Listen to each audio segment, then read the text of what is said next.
आज हम डिस्कस करेंगे, ये काउंटर ऐप है, इंक्रीमेंट होगा यहाँ से एंड यहाँ से डिक्रीमेंट होगा। मेन क्या करेंगे हम इसमें, यहाँ पे हम यूज़ कर रहे हैं without hook example. Without hook मतलब नहीं, यूज स्टेट तो हम यूज़ कर रहे हैं, लेकिन जो मेमोरीज हुक ऑप्टिमाइजेशन हुक होते हैं रिएक्ट में, like use memo and react memo and use call back, उससे हम कैसे इसको ऑप्टिमाइज कर पाएंगे। अभी अगर आप देख पाओगे तो एक बार मैं आपको कोड दिखा देता हूँ पहले। ये हमारा कोड है, मेमोरी हुक मैंने नाम दिया इस कंपोनेंट को, एंड इस पे आप देखोगे तो ये काउंटर है एंड एक ही स्क्वायर वैल्यू है। मतलब जैसे अगर काउंटर 2 हुआ तो उसका स्क्वायर 4, 3 हुआ तो 9, तो ऐसे ये वैल्यू स्टोर होगी एंड शो होगी हमें, एंड रीसेट पे काउंटर 0 हो जाएगा।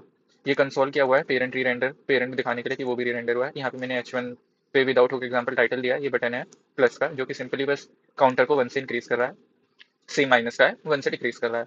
एंड हमारे पास ये काउंटर वैल्यू है जो कि शो हो रही है, एंड ये स्क्वायर्ड वैल्यू है जो कि ये स्क्वायर वैल्यू कैसे शो हो रही है, बस ये जो हमारा काउंटर है इससे मल्टीप्लाई कर देते हैं। तो लाइक 2 टू द 4, तो ये स्क्वायर वैल्यू एंड यहाँ पे ये स्क्वायर वैल्यू शो हो जाएगी।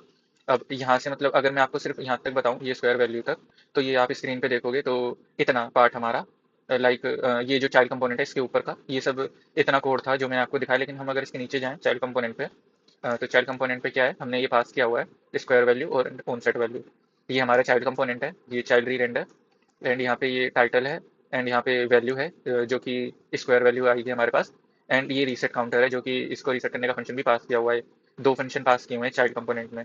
अब हम इसको अगर यूआई में देखें तो अगर हम इस पर गौर करें तो देखो ये हमारा पेरेंट रेंडर हुआ है एंड चिल्ड्रन रेंडर हुआ है। अगर मैं ऐड पे क्लिक करता हूँ तो पेरेंट चाइल्ड दोबारा से, मतलब पेरेंट भी री रेंडर हो रहा है, चाइल्ड भी री रेंडर हो रहा है, पेरेंट भी चाइल्ड भी। एंड ये देखो अगर आप मैं प्लस या माइनस करूंगा तो यहाँ पे ये लेबल भी आएगा री रेंडर का। ये कैसे आया है, अगर कुछ लोगों को नहीं पता हो तो हम यहाँ पे कंपोनेंट पे जाएंगे जो कि हमें रिएक्ट टूलकिट की जो रिएक्ट की जो एक्सटेंशन होती है वहाँ पे अवेलेबल हो जाता है। इसके बाद हमें यहाँ सेटिंग पे जाना है, ये highlight update with component render, इसको क्लिक कर लेने पर जो भी हमारी चेंज करने पे, स्टेट चेंज होने पर जो कि जो री रेंडर होता है ना वो हाईलाइट हो जाते हैं। तो ये हाईलाइट हो रहा है ये तो अब हम देखेंगे कि इसको हम कैसे ऑप्टिमाइज करें जो कि री रेंडरिंग कम हो।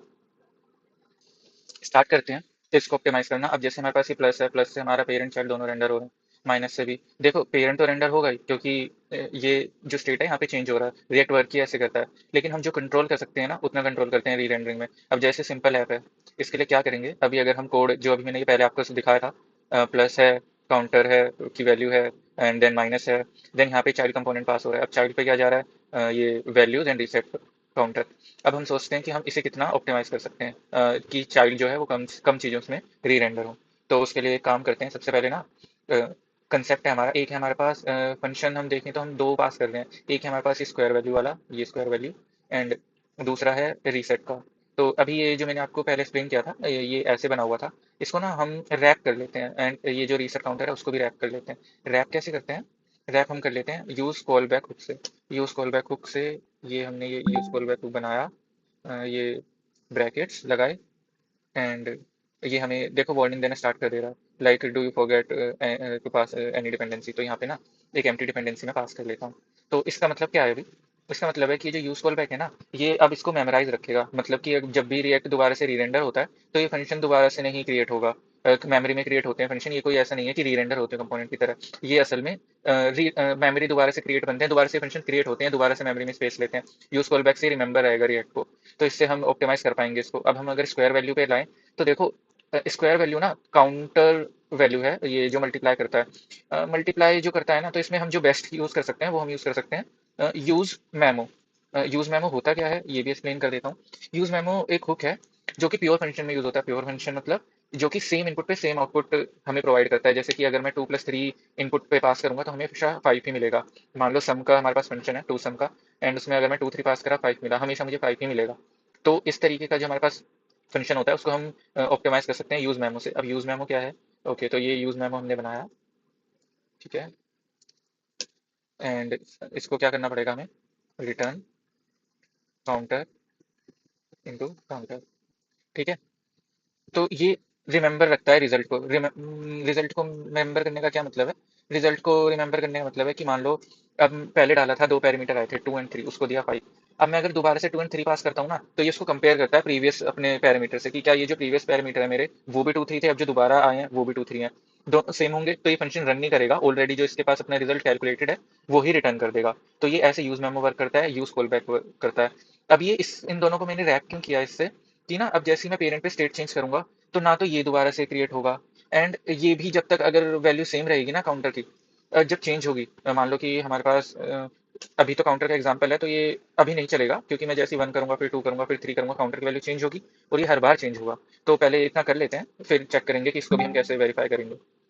तो इतना होने के बाद ना, अब इसमें प्रॉब्लम देखना आप। इसमें अभी के लिए ना मैंने इस कंपोनेंट को 2 पावर दे दी कि ये भी अननेसेसरी अभी री रेंडर नहीं होंगे, रीसेट काउंटर री रेंडर नहीं होगा, क्योंकि वो रिमेंबर कर लिया मैंने।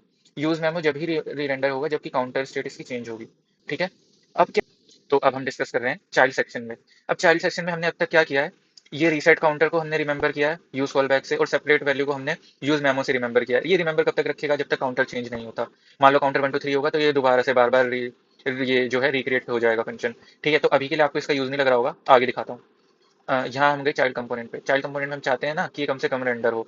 तो इसके लिए क्या करेंगे, हम मेमो का यूज करेंगे। मेमो के लिए क्या, इसको हम रैप करेंगे मेमो पे। ये हमने मेमो पे रैप कर लिया। ठीक है, ये ज्यादातर किसमें यूज होता है, मान लो पूरे पेज पे ना एक नीचे स्लाइडर हो गया, ठीक है, क्राउजल हो गया, तो ये क्या है, ज्यादा स्पेस लेते हैं। हो सकता है कोई हैवी कंपटीशन कॉम्पिटिटिव या सॉरी लाइक कुछ हैवी टास्क हो रहा हो इसमें। तो उसको रोकने के लिए ना, मान लो कि पेज पे हम कोई ऊपर स्टेट चेंज कर रहे हैं, नीचे बार बार वो क्राउजल है हमारा, वो बार बार री रेंडर हो रहा है, तो ऐसे को अननेसेसरी रेंडर को स्टॉप करने के लिए मेमो यूज होता है।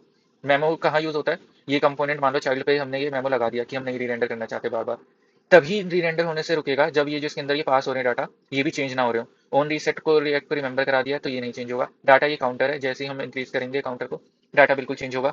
तो क्या इसका मतलब ये पूरा पे ये जो कंपोनेंट है ये फिर से री रेंडर होगा। जी हाँ, एक बार हम चेक करते हैं। ये प्लस करेंगे, देखो स्क्वायर फंक्शन हमारा री रेंडर हो रहा है, पेरेंट री रेंडर हो रहा है, चाइल्ड री रेंडर हो रहा है। अगेन करेंगे, फिर से स्क्वायर हो रहा है, पेरेंट री रेंडर हो रहा है, चाइल्ड री रेंडर हो रहा है। तो अभी ना प्रॉब्लम ये आ रही है कि ना ये जो काउंटर वाला डाटा है, ये स्क्वायर वैल्यू ये बार बार चेंज हो रहा है, बिल्कुल होना भी चाहिए क्योंकि हम इंक्रीज कर रहे हैं। तो अब हम क्या ऐसा कर सकते हैं कि इसको भी कंट्रोल कर लें, और आपको मैं ये एग्जांपल दिखा रहा हूँ। तो इसके लिए क्या होगा, अभी जो मैंने आपको ना ये यूज मेमो बताया था, ये मैंने आपको बताया था प्योर फंक्शन होने चाहिए, जैसे कि अगर पैम्स में 2 3 आ रहे हैं तो उसका आंसर 5 आ रहा है। ठीक है, तो ऐसे फंक्शन में यूज होगा। प्लस ये तब वर्क करता है जब हम अगेन सेम ही इसको पैरामीटर देंगे।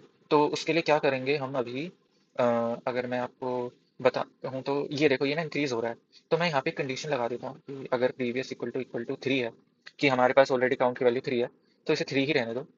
ठीक है, अदरवाइज आप प्रीवियस प्लस कर दो। इससे क्या होगा, जब काउंटर ये जो चेंज हो रहा है, मान लो यहाँ पे 3 आ जाएगा। ठीक है, 3 पास किया। ठीक है, 3 के बाद ना जब काउंटर 4 होगा, 4 होने के लिए पहले तो वो यहाँ पे आएगा। ठीक है, जब वो चेक करेगा कि ऑलरेडी 3 है, तो उसको वापस 3 ही करना है, 4 नहीं करना।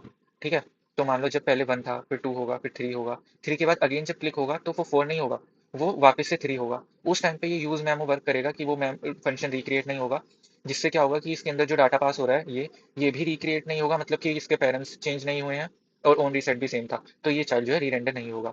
ठीक है, एक बार इसका एग्जांपल और देख लेते हैं। ठीक है, यहाँ पे क्लैरिटी के लिए मैं ये काउंटर भी लिख देता हूँ। ठीक है, तब एक बार इसको चेक करते हैं।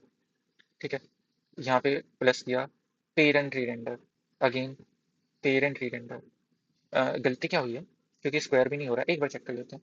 ओह सॉरी, यहाँ पे 3 रह गया, यहाँ पे काउंटर आएगा। ठीक है, अब चेक करते हैं अगेन, प्लस स्क्वायर फंक्शन चला है, पेरेंट चला है, चिल्ड्रन चला है, 3 बार री रेंडर हुआ। अगेन करते हैं, अगेन करते हैं, 3 के बाद ना दोबारा नहीं होना चाहिए। ठीक है, चेक करते हैं।